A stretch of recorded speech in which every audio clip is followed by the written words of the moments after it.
네, 이번 달 영어 성경 강의 시간이 돌아왔습니다.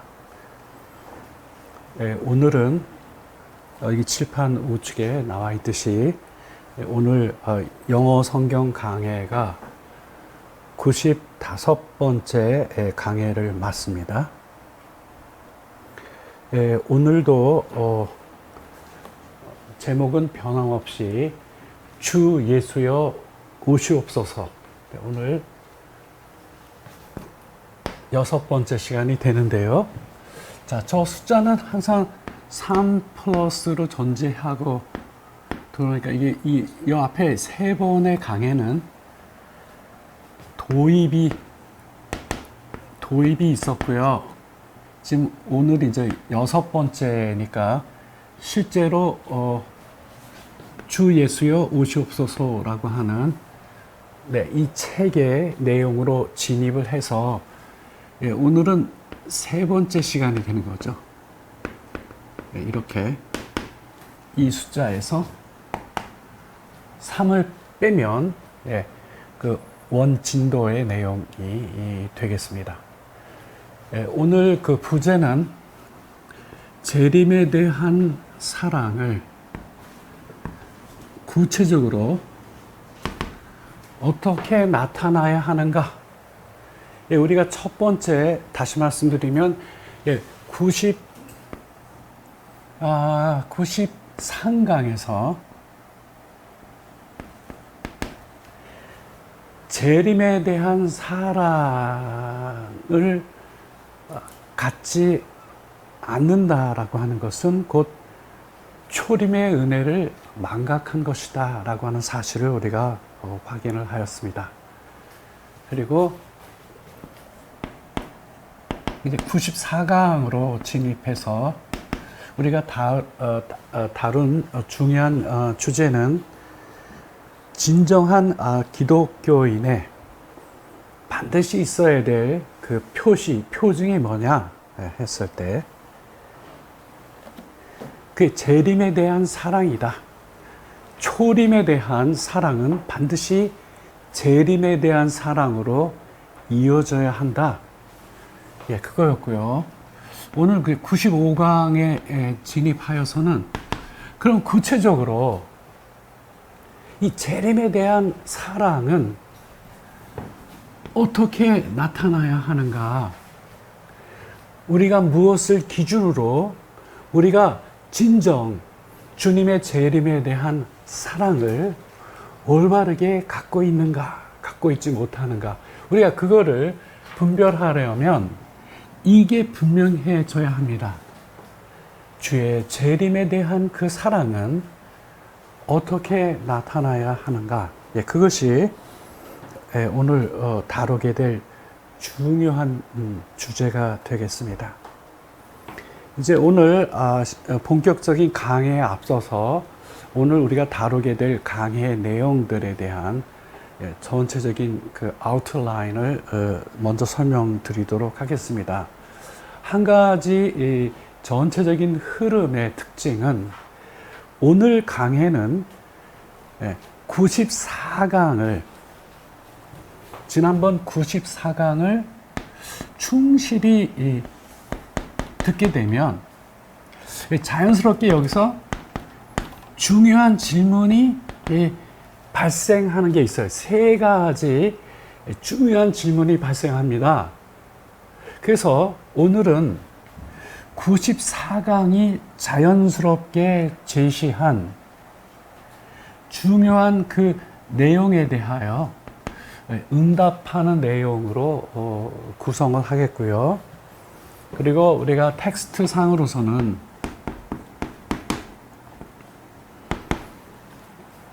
Come Lord Jesus, 이 텍스트 상으로 보면은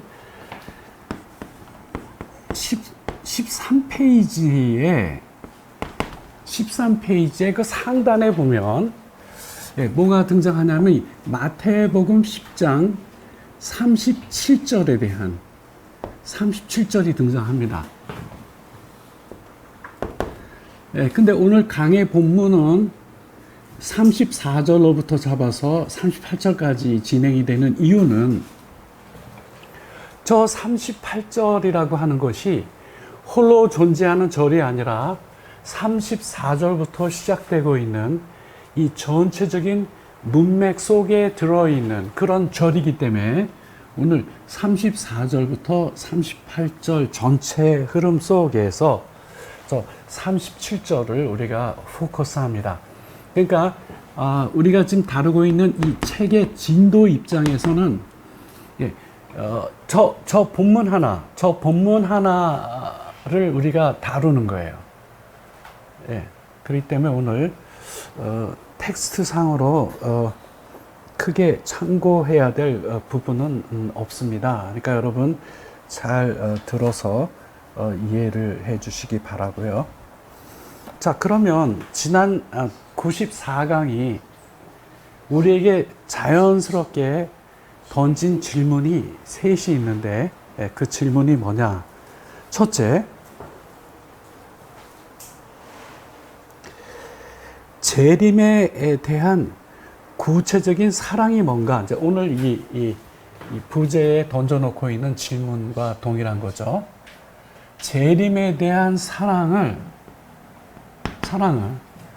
어떻게 구체적으로 나타나고 표현되어야 하는가? 저 문제가 오늘 주 본문인 이 마태복음 10장 34절부터 38절까지 저 본문 속에 담겨져 있습니다. 또 한 가지는 거기에 이어서 우리 지난번에 다뤘지만 면류관이라고 하는 것이 무엇인가? 이것을 실제로 성경에 특히 신약을 자세히 살펴보면 면류관이 5종류가 등장해요. 첫째는 의의 면류관, 두 번째는 생명의 면류관, 그 외에도 이어서 썩지 않을 면류관, 영광의 면류관, 자랑의 면류관 등 이와 같이 5가지의 면류관이 성경에 등장하고 있는데 그 5가지의 면류관 전체를 묶었을 때 한마디로 면류관이라고 하는 것이 도대체 뭔가? 면류관 하면 우리가 마땅히 떠올려야 될 것이 무엇인가? 그것이 지난 강해에서 자연스럽게 제기된 질문이었고요. 또 한 가지 제기된 질문은 대표적으로 의의 면류관이 있고 또 생명의 면류관이 있는데 그 의의 면류관은 뭐고 또 생명의 면류관은 뭔가? 이 두 면류관이 어떻게 다른가?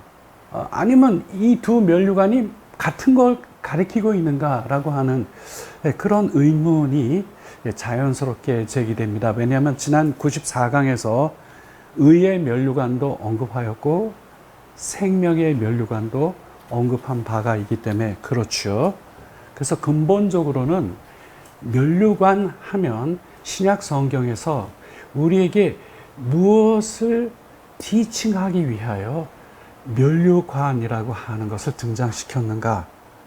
두 번째, 의의 면류관과 생명의 면류관은 어떤 의미에서 서로 다른 특징을 갖는가라고 하는 것이고, 또 지난 94강을 자세히 들어보면 제가 두 번이나 중요한 부분을 경계하였는데 이 행위를 강조하게 되면 자연스럽게 옆에 그것을 바르게 듣지 않는 분들이 다음과 같이 얘기를 하죠. 그럼 목사님 왜 자꾸 행위를 강조하십니까? 목사님은 행위 구원을 말씀하시려고 하는 거예요? 목사님 혹시 율법주의 아니셔요? 라고 하는 그런 퀘션을 답니다. 그것을 우리가 굉장히 유의해야 되는 맥락이 있습니다.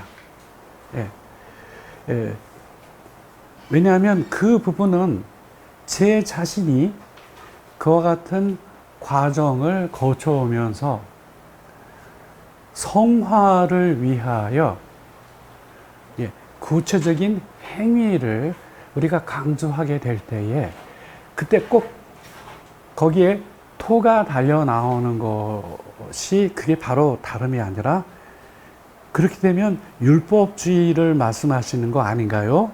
또 한 가지는 결국은 행위 구원을 말씀하시려고 하는 것이죠. 이렇게 제기를 합니다. 그거에 대하여 오늘 분명한 성경적 정의를 말씀드리고 정리를 하겠습니다. 이와 같은 내용들이 지난 94강이 이미 자연스럽게 우리에게 제기해 놓은 질문입니다. 그래서 이런 내용들을 우리가 살펴보려고 합니다. 자, 우선 첫 번째 강의 본문으로 가죠.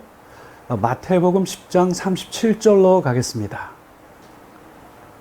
네, 이 본문은 우리에게 사랑을 요구하시는 예수님이라고 하는 타이틀로 살펴봅니다. 마태복음 10장 37절입니다.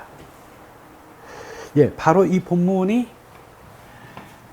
Come Lord Jesus가 지저스 그 책의 13페이지 상단에 바로 이 본문이 등장합니다. 이 본문은 다음과 같습니다. 아버지나 어머니를 나보다 더 사랑하는 자는 내게 합당치 아니하고 또 아들이나 딸을 나보다 더 사랑하는 자도 내게 합당치 아니하며 이렇게 기록되어져 있는 바로 그 본문입니다.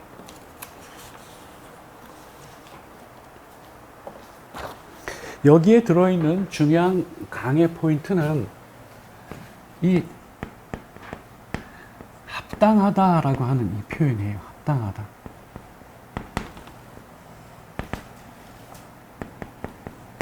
한글 성경은 좀 디테일하게 뭐와 관련하여 합당한지 안 한지에 대해서는 언급이 없습니다. 그냥 예수님의 말씀이 내게 합당치 아니하다라고 하는 언급이 있죠. 어떤 맥락이 합당치 않는가라고 하는 그 구체적인 내용이 한글 성경은 담아내지 않았는데 그 이유는 이 37절에 이어서 38절이 사실은 부연적 설명이 붙어 나오는 것이기 때문에 거기를 참조하게 되면 이 맥락이 뚫리는데 우선 여기서 이 합당하다라고 하는 거라고 표현되고 있는 이 마태복음 10장 이 37절에 이 본문이 영어로는 어떻게 표현되냐 하면은 여기에 worthy. 근데 여기 지금 합당치 않은 거니까 여기 부사 not이 여기 들어가죠. 그리고 영어는 구체적인 내용이 여기에 이제 동반된 to be my follower.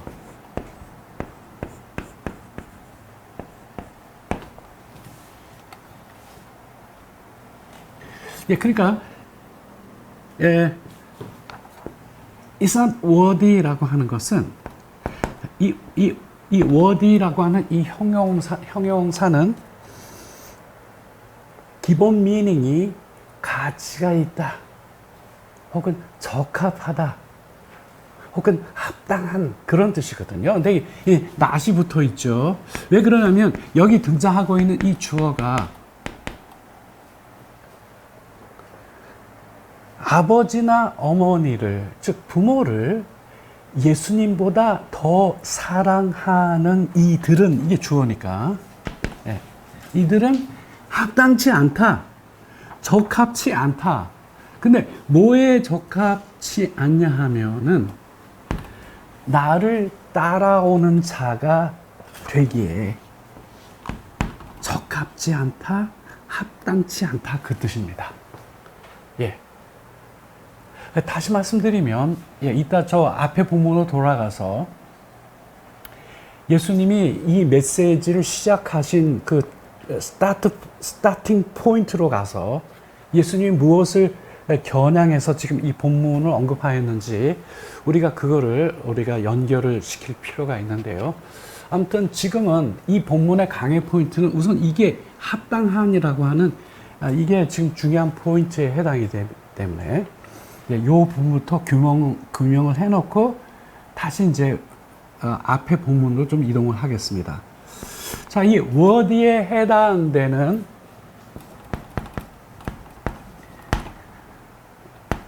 strong이 분류한 이 헬라어가 514번에 해당되는 단어인데 이 단어가 악시오스예요. 악시오스. 이게 워디. 그래서 이게 형용사로 이 adjective의 형용사예요. 형용사로 이게 word이에요. 그러니까 가치 있는 혹은 적합한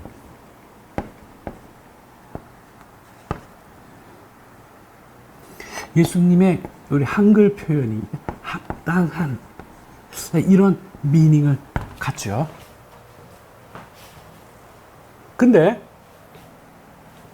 이 악시오스라고 하는 이 헬라어의 이 단어가 등장하고 있는 핵심 배경에서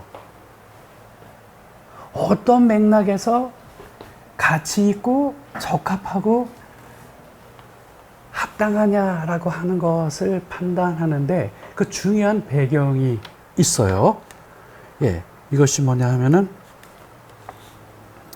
그 뒤에 이어지는 내용이 좀 길기 때문에 그냥 그 번역한 설명을 여러분께 드리겠습니다. 이것은 하나님의 진리라고 하는 그 저울 위에 이 내용을 달아요. 달았을 때 이것이 하나님의 진리라고 하는 이 저울 위에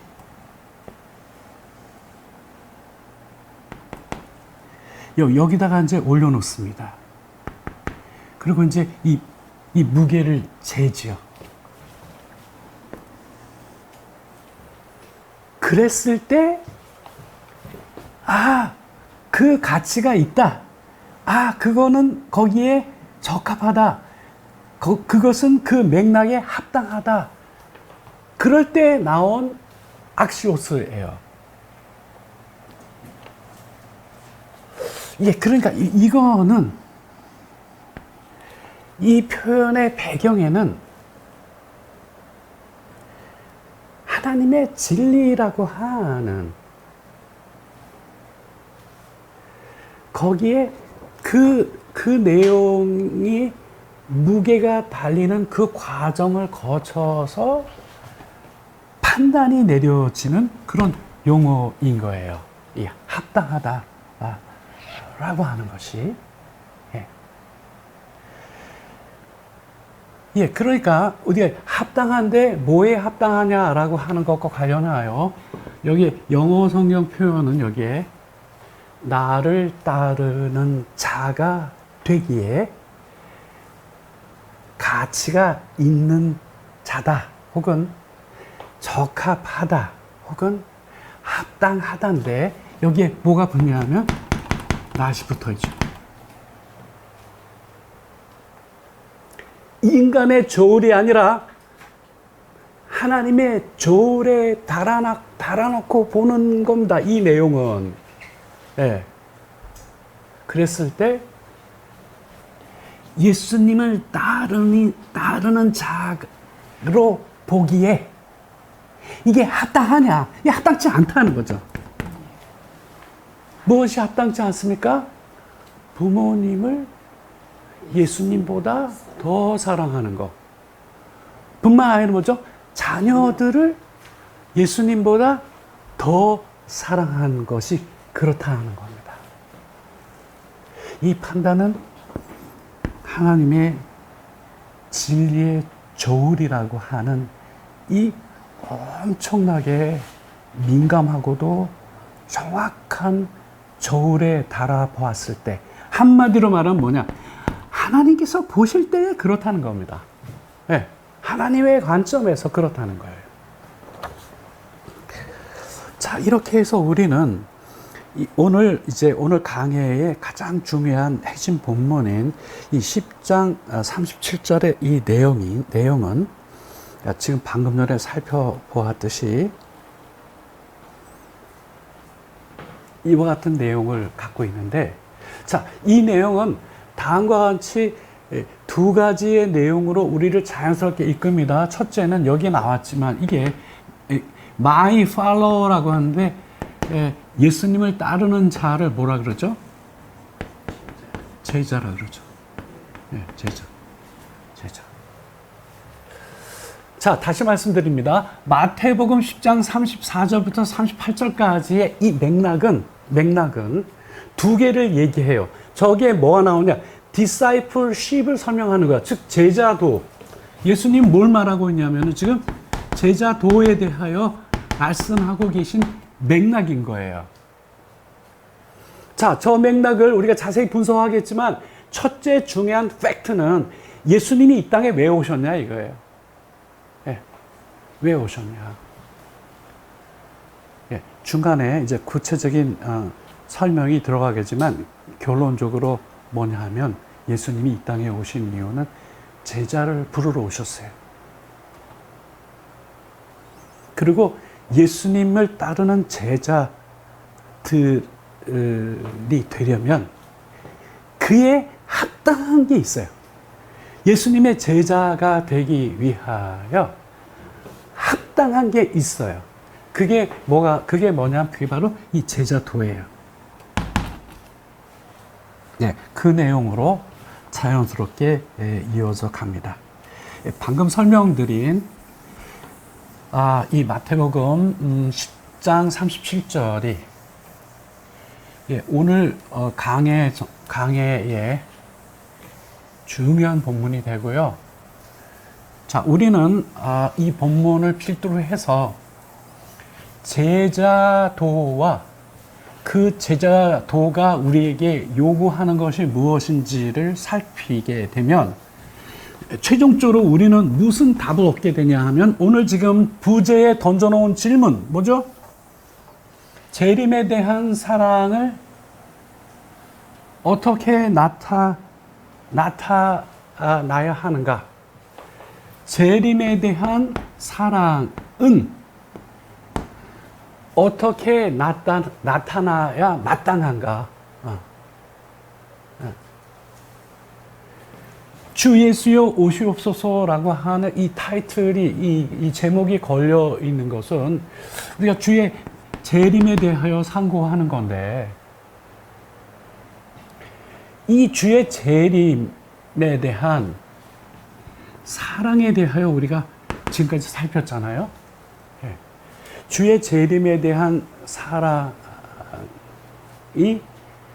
분명치 않는 이들은 어떤 이들이라고 살펴보았냐 하면 그들은 초림의 은혜를 잃어버린 이들이다. 두 번째 살펴본 것은 정말 이 시대에 진정한 기독교인이라면 어떤 표징을 갖고 있어야 될까 할 때, 그 중요한 표징의 내용이 무엇인가 하면은 재림에 대한 사랑이다.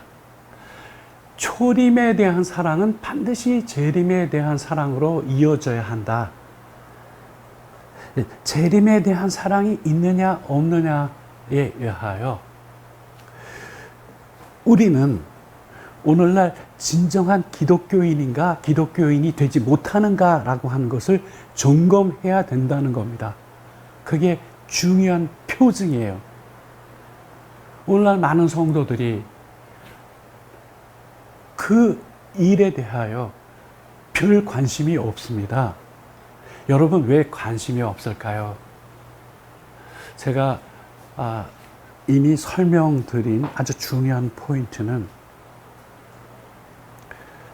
이 사랑에 대한 거는요, 제로섬 게임이거든요. 예, 그러니까 주의 재림을 사랑치 않는 이들은 딴 거를 지금 잔뜩 사랑하고 있는 상태인 거예요. 예. 제로섬 게임인 거예요, 그 문제가. 그러니까 주의 재림에 대한 사랑의 비중이 크면 클수록 이 세상에 대한 사랑의 비중이 줄어들어 있는 것이죠. 그게 진짜 크리스천이에요. 주님의 재림에 대한 사랑이 분명히 보이지 아니하면 그 성도들은 두 가지로 얘기하죠. 영적으로 잠이 들어 있다라고 얘기하거나 아니면은 이 세상을 깊이 사랑하는 상태에 놓여 있는 거예요. 그게 영적인 진단인 거예요. 그래서 여러분, 자, 이 마태복음 10장 37절 우리가 지금 살펴보았듯이, 자, 아까 말씀드렸듯이 이 37절의 진의를 포커싱 하려면 이 본문이 시작되고 있는 저 34절로 가야 됩니다. 자, 34절 잠깐 가겠습니다. 이 34절로 가면 이렇게 기록되어 있죠. 영어 본문이 Do not think I have come to bring peace to the world. 내가 이 세상에 화평을 주러 왔다고 생각하지 말아라. I do not come to bring peace but a sword 그랬죠. 예.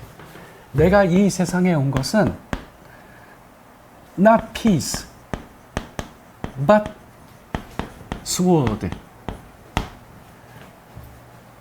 34절.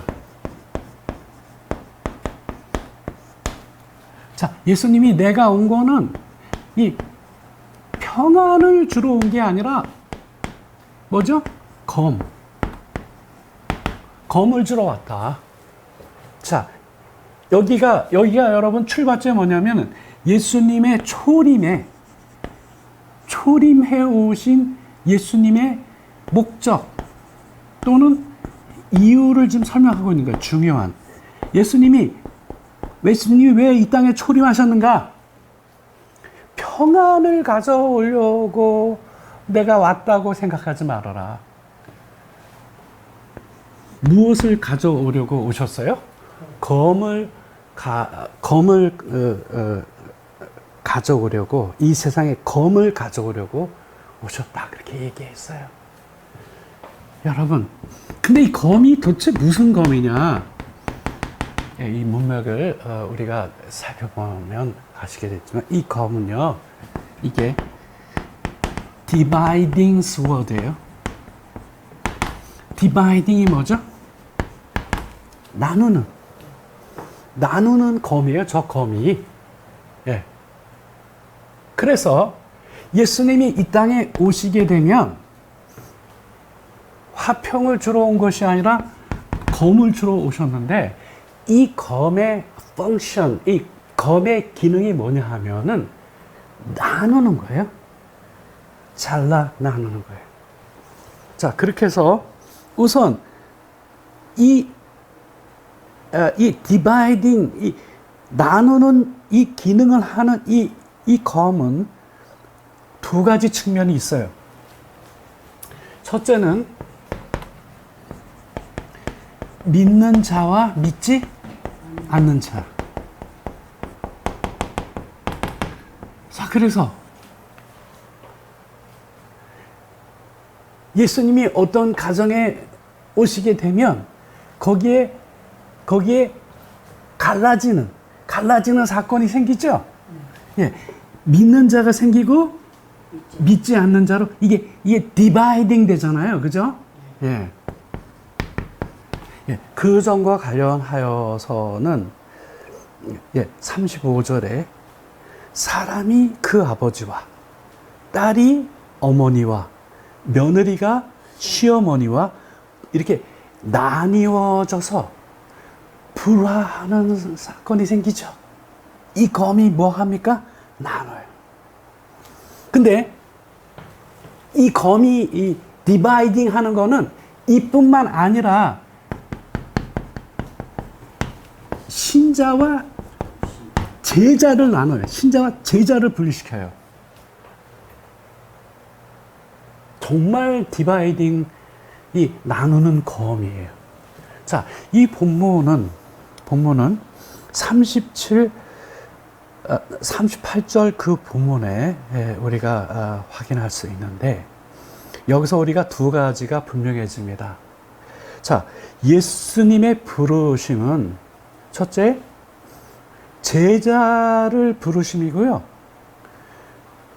그렇게 제자가 된 이후에는 무엇을 요구하시죠? 자기를 부인하고 주를 따를 것을 요구하시잖아요. 예. 그러니까 거기서 그냥 신자와 제자가 디바이딩 되는 거예요, 여기서요. 예, 디바이딩 돼요. 그냥 신자와 제자가 디바이딩 돼요. 자, 예수님은 우리는 뭐 신자는 뭐 신자가 제자고 제자가 곧 신자지 뭐 그거 뭐 복잡하게 그렇게 구분을 하나요? 예수님은 저 본문에 다시 말씀드리면 이 본문은요 10장 34절부터 38절까지는 제자도에 대한 굉장히 중요한 말씀이 담겨져 저 안에는요. 메시지 두 개예요. 내가 왜 왔느냐? 제자를 부르러 왔다. 넘버 2. 그리고 그 제자가 되기 위해서는 나에게 합당한 악시오스, 합당한 나에게 적합한 제자가 되기 위하여서는 반드시 뭐가 있어야 돼요? 자기를 부인하고 주를 따라가야 되는 일이 있어야 되잖아요. 거기서 자기 부인이 없는 그냥 신자랑 자기 부인이 동반되어 있는 진정한 제자라고 하는 것이 이게 separation, 분리되는 거예요.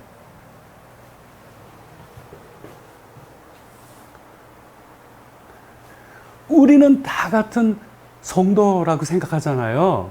근데 예수님의 눈에는 두 가지 종류로 보시는 거예요. 어떤 두 가지 종류죠? 자기 부인이 없는 그냥 신자와 자기를 부인하고 주를 따라오는 제자를 정확하게 구분하여 보시는 거죠. 그게 예수님이 이 땅에 오신 그 중요한 목적이 바로 거기에 들어있기 때문에 그렇습니다.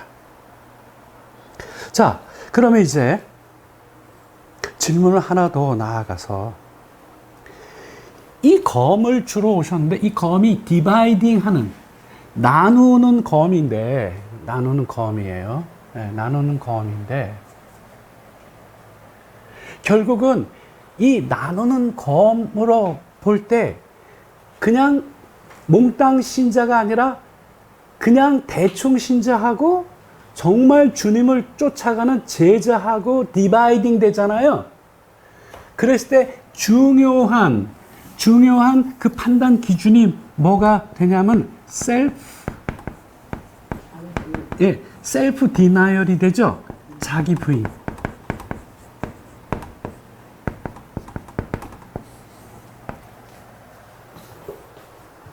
그래서 다시 질문을 던집니다.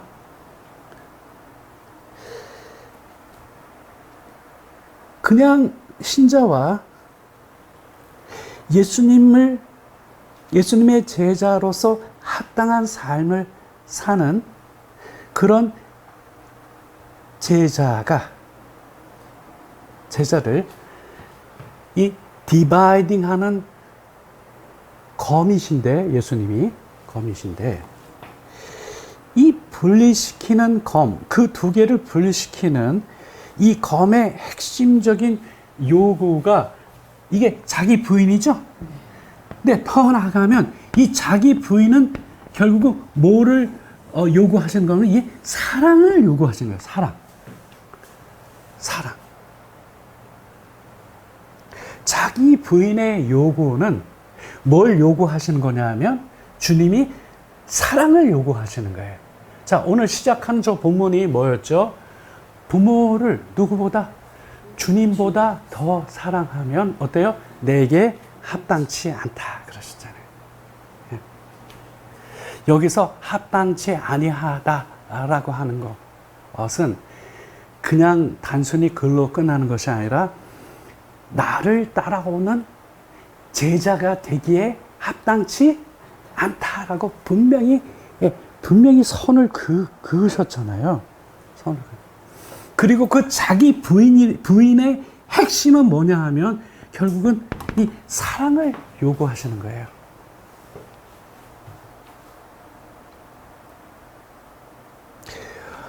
예수님은 좀 특이하신 것 같아. 왜 이렇게 좀 사람을 이렇게 괴롭히는 이런 자기 부인이라고 하는 이런 거를 요구하실까?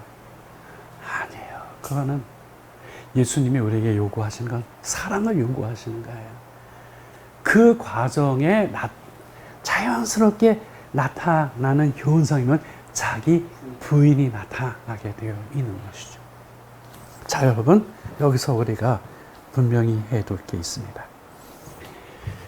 여기서 지금 38절인데 한 절 더 39절에 가면 무슨 얘기가 나오냐 하면 심지어는 무엇보다 자기 목숨보다도 누구를 더 사랑해야 해요? 주님을 더 사랑해야 할 것을 요구하고 계셔요. 10장 39절 자기 목숨을 얻는 자는 잃을 것이요 나를 위하여 자기 목숨을 잃는 자는 얻으리라. 오케이. 그래서 여러분 이제 우리가 좀 정리를 좀 해야 될 것 같습니다. 오늘 주 본문인 마태복음 10장 34절로부터 시작된 본문은 39절까지 하이피크로 올라가요. 저 39절에는 자기 부인의 레벨이 무엇까지 포함하냐 하면 우리의 목숨보다도 누구를 더 사랑해야 돼요? 주님을 더 사랑해야 할 것까지도 올라가요. 그래서 예수님이 뭘 말하느냐? 두 가지예요. 첫째, 내가 이 세상에 온 근본적인 목적은 제자를 부르러 오셨다는 거예요. 두 번째, 그 제자가 되려면 제자의 합당한 삶을 살아야 되죠? 즉, 자기 부인이 없이는 주님을 온전히 쫓아가는 제자가 될 수 없죠? 자기 부인이라고 하는 건 뭡니까? 사랑이에요. 그래서 여러분 이제 이 본문을 보시죠. 그래서 우리가 자연스럽게 결론에 도달하는 것은 뭐냐 하면 자 여기에 재림에 대한 사랑은 어떻게 나타나야 되느냐.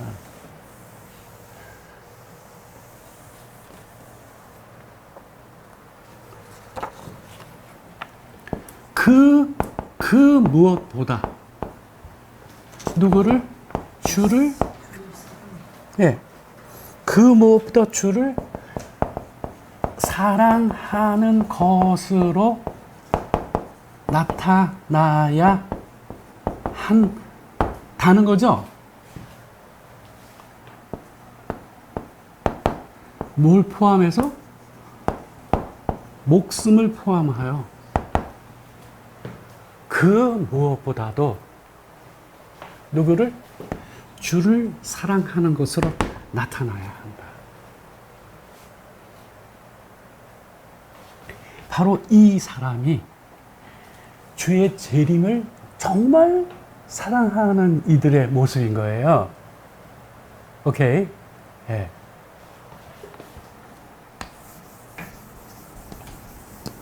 왜?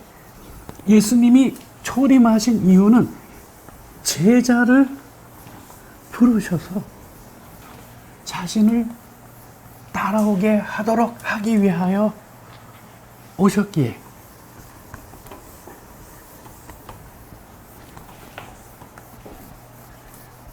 우리는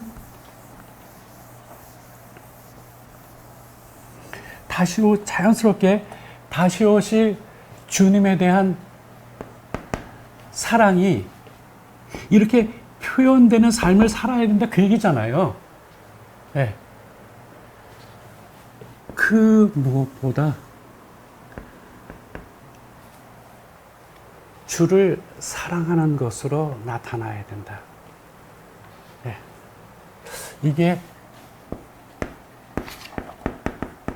discipleship. 이게 뭐예요? 이게 제자도예요. 제자도.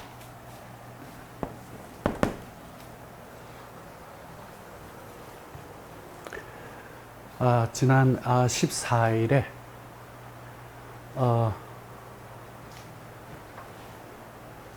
존 메가더 목사님이 소천하셨어요. 네. 전 지금도 잊지 못하는 그 메가더 목사님의 설교라고 하는 건 엄청나게 남아 있으니까.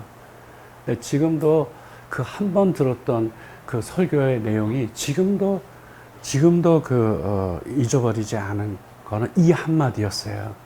오늘날 목사님이 돌아볼 때 신자들은 너무나 많은데 제자가 없다는 제자가. 그거에 대하여 안타까운 마음으로 설교하신 그 장면이 떠올라요. 자, 다시 말씀드립니다. 왜 예수님이 이 땅에 오셨죠? 제자를 부르러 오셨어요. 예수님이 찾는 이가 누구예요? 제자예요. 제자. 자, 예수님을 따라가기에 합당한 자가, 즉 제자가 되려면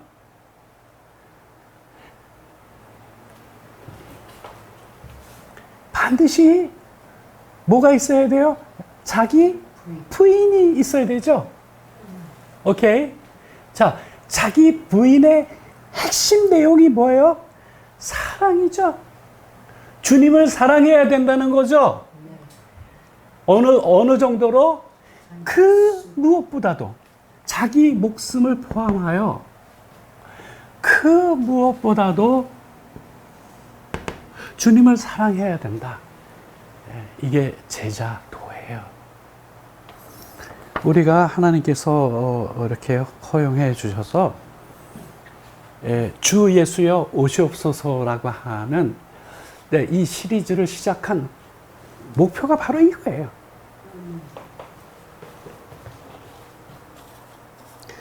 자, 여기까지가 하나의 파트 A에 해당이 되고 우리는 두 개의 파트를 남겨놓고 있습니다. 아까 던져놓은 질문을 다시 상기시켜 드리죠.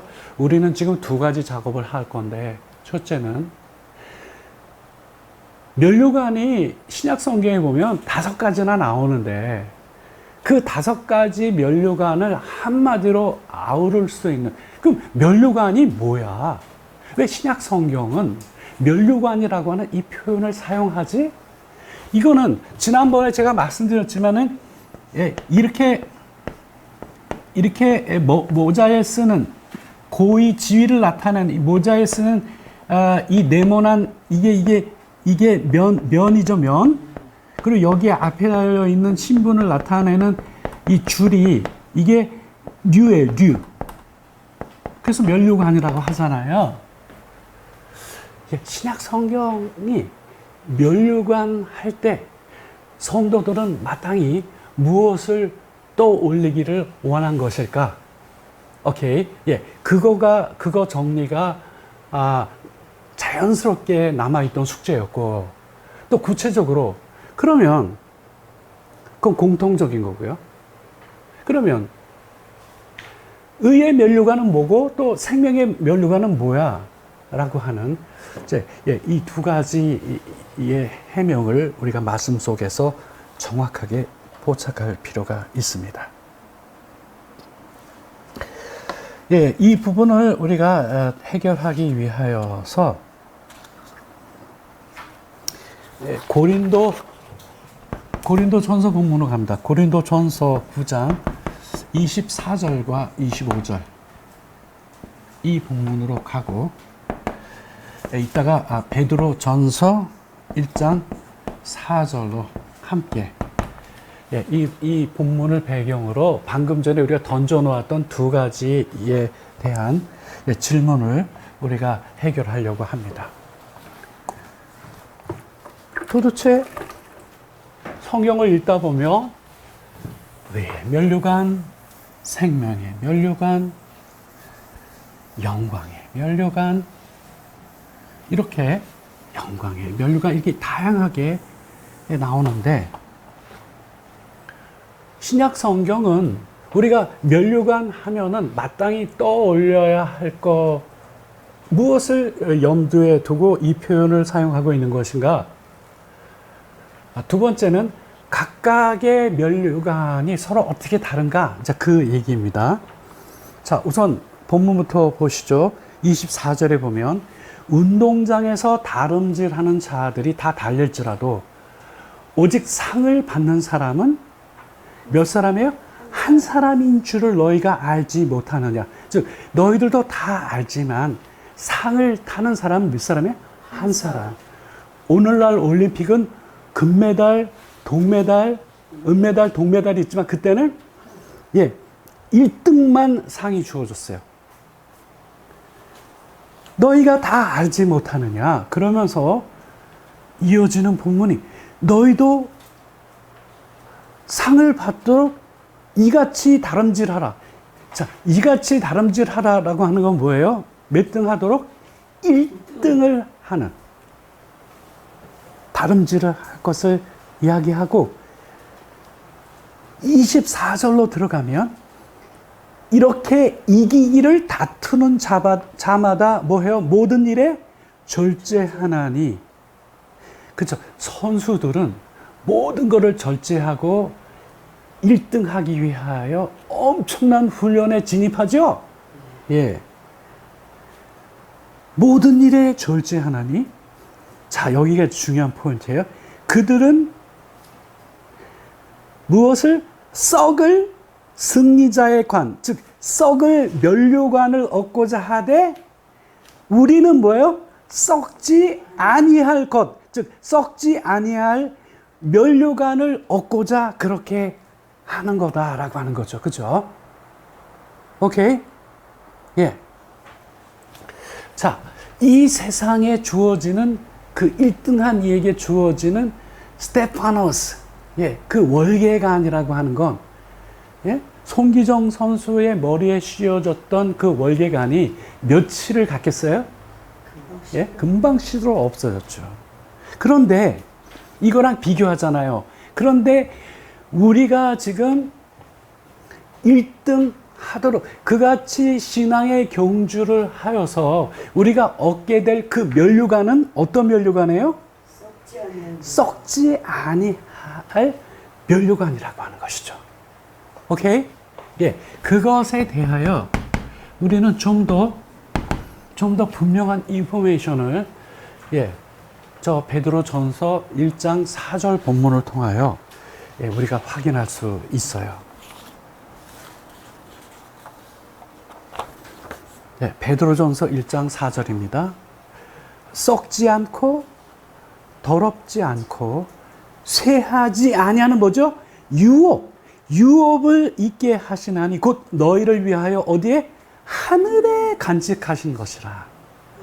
오케이? 자, 그러니까요, 이 면류관이라고 하는 게 뭐냐? 첫째 뭐요? 썩지 않고, 예, 더럽지 않고, 쇠하지 않는.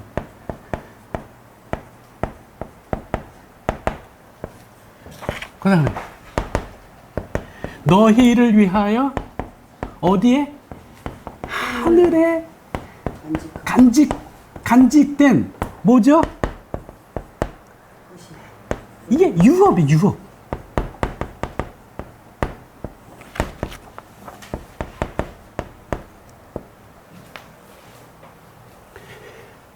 자, 여기 보세요. 면류관이라고 하는 것은요, 한마디로 하늘에 우리를 위하여 하늘에 간직되어 있는 영원한 뭐죠? 예, 이 유업을 상징하고 있는 거예요. 오케이? 예. 근데 우리가 장차 그 나라에 들어가서 영원히 누리게 될 유업이 오늘날 이 땅 위에 우리가 어떻게 살아가느냐 하고 직접적으로 어떻게 되어 있어요? 연계되어 있죠. 완전 연계되어 있어요. 완전 연계되어 있어요. 자, 이제 정리하겠습니다. 두 개의 퀘스천으로 출발했는데, 한마디로 면류관이 뭐냐?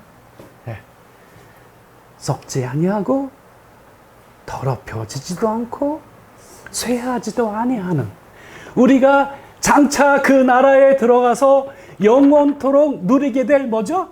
유업을 말하는 거예요. 유업. 여러분, 이 러브의 제로성 게임을 근거해서 여러분에게 말씀드려요.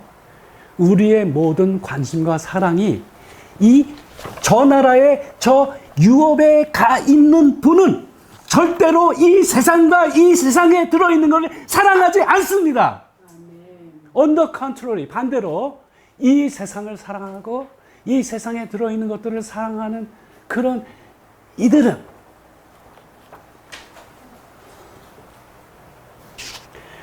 저 하늘에 우리를 위하여 간직되어 있는, 말로 설명할 수 없는 영광 속에 있는 그 영원한 유업하고는 관련성이 희미해질 수밖에 없는 거예요. 그래서 우리가 확인한 본문에 어떻게 달려가라고요? 몇 등 할 것처럼? 1등 할 것처럼. 뭐예요? 최고의 영적인 유업을 누릴 수 있는 것이 우리의 뭐가 되어야 된다고요? 목표가 되어야 된다라고 하는 거예요.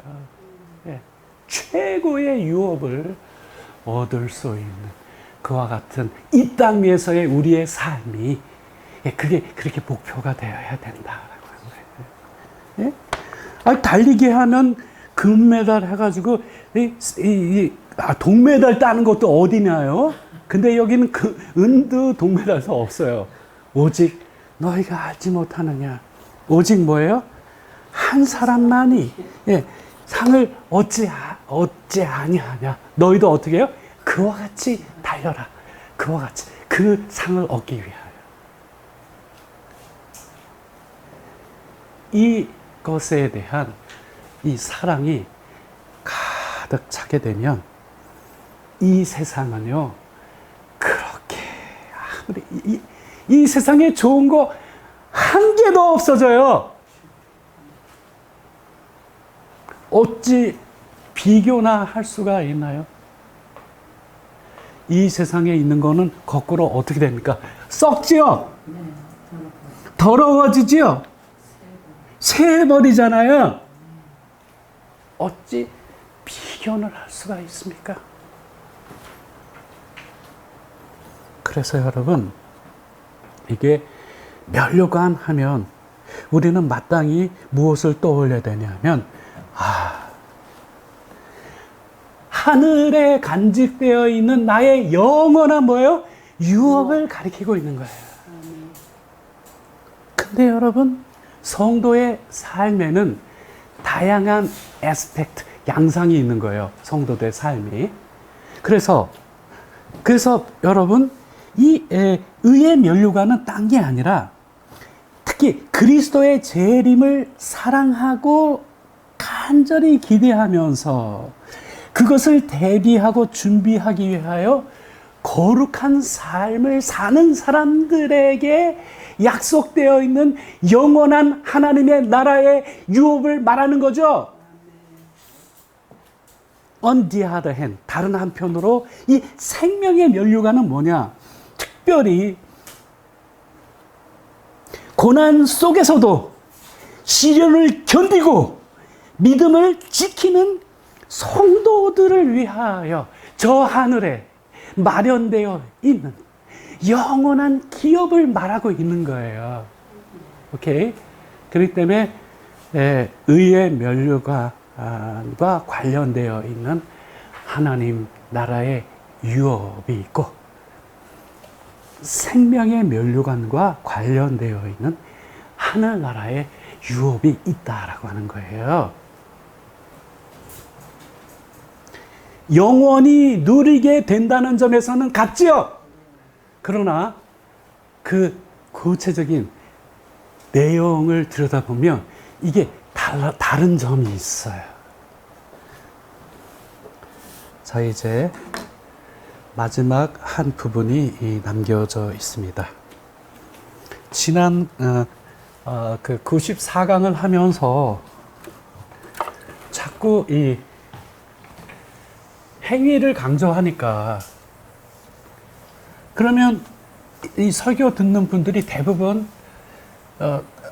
마음속에 무슨 생각이 드냐 하면 저 목사님 율법주의 혹시 아닌가? 왜 행위 구원을 자꾸 말씀하시지? 왠지 복음을 전하고 있는 목사님 아닌 것 같아. 이상한 거 아니야? 라고 하는 그렇게 생각하도록 만든 잘못된 신앙의 유산이 찌들여 있는 것이 오늘날 성도들이에요. 그래서 오늘 저는 마지막으로 그 율법주의가 뭐라고 하는 그 핵심을 밝히고 우리가 주의 재림을 바라보면서 하늘나라에 우리를 위하여 예비되어 있는 그 영광스러운 유업을 바라보면서 주님을 사랑하기 때문에 우리가 순종하게 되는 우리의 행위는 그 율법주의하고는 근본적으로 완전히 다르다라고 하는 사실을 입증하려고 해요. 자, 오늘 이 본문은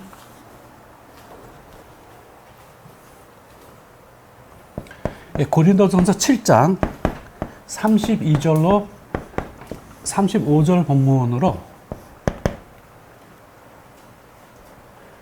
고린도전서 7장 32절로부터 35절로 사랑은 제로섬 게임이다 라고 하는 이 제목으로 설명을 드리려고 해요. 좀 전에 말씀드렸지만 성화를 위하여 행위를 강조하게 되면 율법주의다 또는 행위 구원이라고 비평적인 입장을 갖는 이들이 굉장히 많아요. 그분에게 간곡히 말씀드립니다. 그것은 악한 세력의 개교라고 하는 사실을 잊으면 안 돼요. 이게 왜 개교냐 하면 칭의에서 성화로 이행하지 못하도록 막는 대표적인 영적인 대적이 바로 그거예요. 그렇게 해서 열매를 맺지 못하게 하려는 거예요. 여러분의 하늘의 상, 즉 유업을 얻지 못하도록 하려는 마귀의 교묘한 전략이라고 하는 사실을 여러분 잊지 않기를 바랍니다. 고린도서 7장 32절에서 35절을 봅니다. 너희가 염려 없기를 원하노라. 이 염려 없기를 원하노라 라고 하는 것은요, 바울이 다음과 같은 염려로부터 너희가 자유케 되기를 원한다라고 하는 표현이에요. 계속합니다.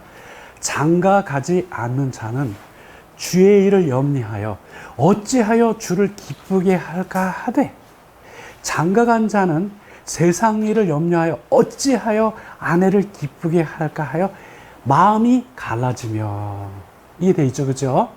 예, 두 개를 대비하고 있어요. A는 주의 일에 바빠요.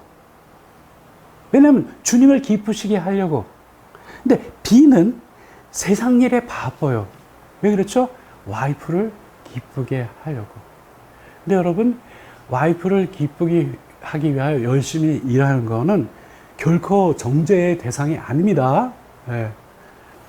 자, 우리가 가족들하고 주님의 사랑을 얘기할 때 가족은 다 무시하고 주님만 사랑하라 그러지 않으셨잖아요. 중요한 포인트는 뭐예요? 그들보다 주님을 더 사랑해야 할 것을 말하는 거죠. 그죠? 근데 여러분, 여기에 포인트는 이거예요. 한 사람은 주님을 기쁘시게 해 드리려고 노력하고, 한 사람은 아내를 기쁘게 해 드리려고 노력하잖아요. 예. 그래 놓고는 이제 바울이 말합니다. 내가 이것을 말하는 이유가 있다는 거예요. 너희의 유익을 위한 거다. 너희에게 올무를 놓으려 하는 것이 아니다. 라고 하죠. 35절에. 그러면서 바울의 진짜 의도가 두 표현으로 등장해요. 하나는 오직 너희로 하여금 이치에 합당하게 하여. 오케이.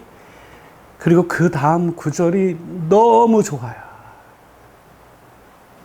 한글 표현이 말로 다 할 수 없게 영화롭게 표현되어 있어요. 영어 표현이 못 쫓아가요. 뭐라고 표현되어 있냐? 흐트러짐이 없이 누구를? 주를 섬기게 하려 함이라 그랬어요. 어떻게 주를 섬기려 함이라? 흐트러짐이 없이 주를 섬기게 하려 함이라. 그렇게 한 것이죠. 오케이. 예. 자, 이거를 언급하고 있는 이유는 바울은 딴 게 아니에요. But I want you to live in the right way. 예.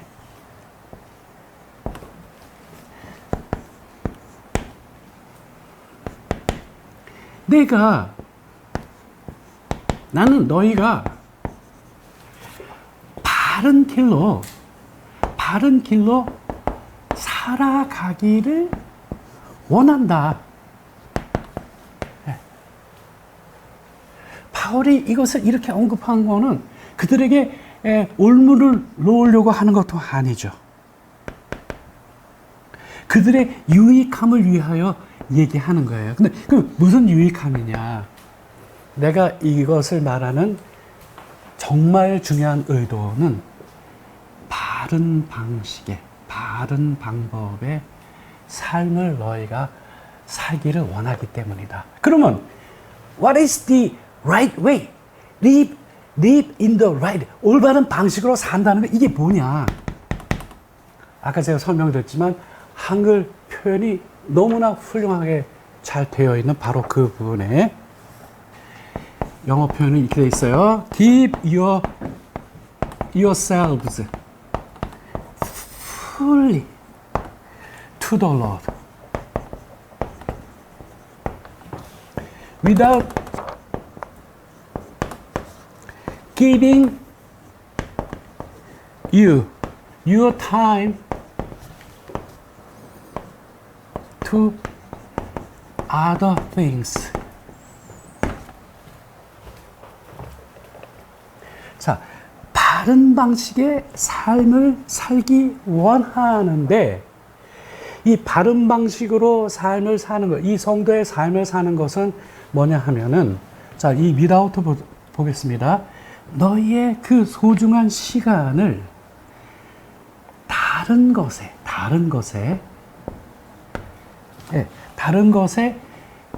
without giving, 주는 건데, 허비하지 아니하고, 너희의 그 시간, 다른 것에 허비하지 아니하고, give oneself to라고 하는 거는 누구누구에게 헌신하다인데, 여기 뭐가 들어갔죠? fully. 누구에게? 주님께 어떻게 해요? 전적으로 뭐요? 헌신시키려고 하는 거다. 여러분, 이거 하면 뭐 생각나지 않습니까? 아까 바울이 뭐라고 공고했어요? 달릴 때 누구랑 똑같이 달리라 그랬어요? 1등 하도록 달리라 그랬잖아요. 오케이? 2등도 아니고 3등도 아니에요. 너희들도 알다시피 그 많은 사람들이 그 달리기의 출발선에 서서 달리나, 그러나 상을 얻는 이는 오직 한 명이 아니냐. 여러분, 이 느낌을 아시겠어요? 한 명이 아니냐. 한 명. 그 1등하는 그 사람처럼 달려라는 거죠. 그렇게 살아라는 거죠. 그게 in the right way, 바르게 사는 삶의 모습인 거예요. 오케이? 이 땅에 하나님께서 우리에게 주어진 엄청난 이 opportunity, 이 기회라고 하는 것은 시간으로 우리에게 주셨어요. 오케이?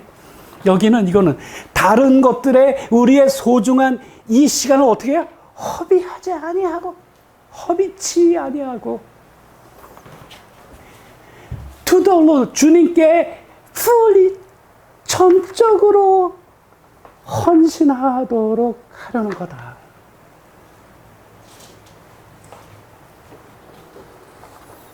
자, 이제 정리하겠습니다. 제가 율법주의 오리지널을 설명드릴게요. 율법주의의 화신이 누구예요? 바리새인들. 바리새인들은 율법 지키는 거에 있어서 누구냐? 달인들이에요. 타의 추종을 부러워합니다. 그러나 중요한 거는 그들이 그 율법을 준수하는 동기를 봐야 돼요. 아시겠어요? 즉, 그들은 주님을 사랑해서 그 율법을 준수합니까? No, not at all. 전혀 그렇지 않아요. 그들은 사람에게 보이기 위하여, 그리하여 사람들의 칭찬과 인정을 받기 위하여 그렇게 하는 거예요. 그래서 예수님이 이 경계하신 게 이 바리새인의 누룩이죠. 바리새인의 누룩이 뭐예요? 외식하는 거. 그러니까 목사님 율법주의죠. 이렇게 금방 함부로 생각하는 게 아니라니까요. 제가 어떤 행위를 했어요. 오케이? 행위를 강조해요.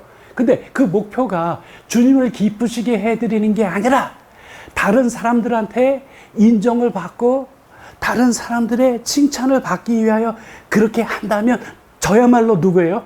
율법주의자예요. 행위 구원을 강조하는 자일 수가 있어요. 그렇습니다, 여러분. 우리는 결코 율법주의자가 아니죠. 우리는 주님을 사랑하기 때문에 무엇에 첫째 관심을 기울이냐면 주님이 기뻐하시는 계명에 관심을 기울여요. 오케이? 그걸로 충분하지 않고 그 계명을 우리가 실천하고 순종해서 누구를 기쁘게 해드리고 싶은 거예요? 주님을 기쁘시게 해드리고 싶은 거예요. 그것이 사랑이에요. 그 동기로 우리는 주님의 계명에 순종하는 삶을 사는 거예요. 그래서 우리의 이 행위라고 하는 것은 주님을 사랑한 결과, 즉 열매이지 우리가 다른 사람들의 인정과 칭찬을 구해갖고 그런 게 아닌 거예요. 그것이 바로 하나님의 저울에 달렸을 때 in the right way, 예, 바른 길로 사는 모습인 거죠. 곧 성도가 합당하게 행하는 것인데, 한마디로 다른 것에 시간을 허비하지 아니하고 뭐죠? 주께 전적으로 헌신하는 삶을 사는 거죠.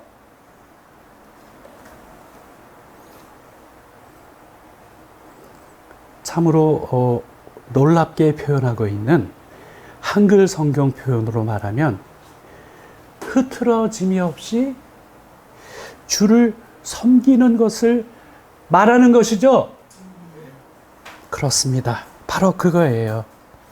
이렇게 흐트러짐이 없이 변함없이 우리 주님을 섬기는 이 복된 은혜가 이 강해를 듣는 모든 이들에게 함께 하시기를 주의 이름으로 축원합니다.